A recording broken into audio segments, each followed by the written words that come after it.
The following is a DW Ancient Egypt production.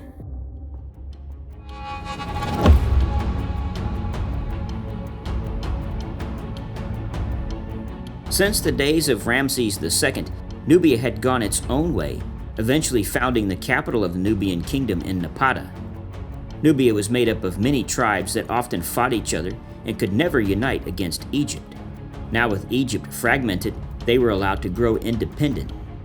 By this time, in the 23rd dynasty, the Nubian king Kashta recognized Egypt's weakness and moved to capitalize on it. Kashta greatly admired Egyptian culture and mirrored his own kingdom on the religious and artistic customs. As a result, the cult of Amun had a firm hold in Nubia, and he managed to increase his influence through his daughter, who was appointed God's wife of Amun. The significance of her position was immense, and he basically took control of Thebes, and with it, Upper Egypt. The God's wife was a post held by a royal princess, who as the wife of Amun, maintained the god's cult on behalf of the king. This endorsed his right to rule, which made it easy to peacefully take over.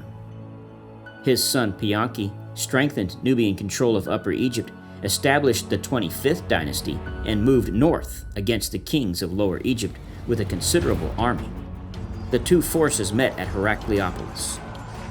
Initially, the confederation of northern rulers enjoyed a level of success. However, they were eventually pushed to Hermopolis, where they were compelled to surrender.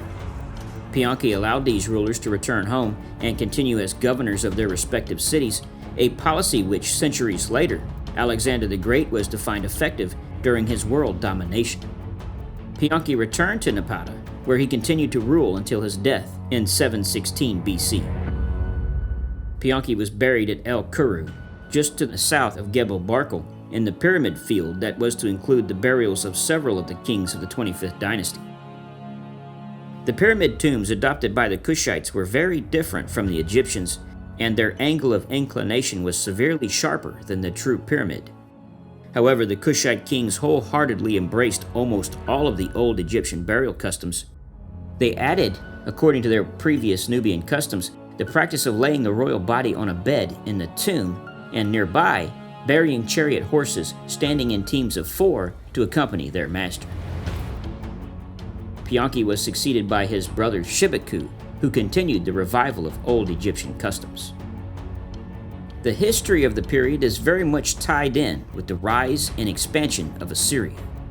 Whilst Shibaku had kept the Assyrian king Sargon II at bay, his successor Shabaka took a different stance and sided with a Palestinian Phoenician revolt against the Assyrian overlords, against the mighty king Sennacherib. This was poking an aggressive giant, a very violent one at that.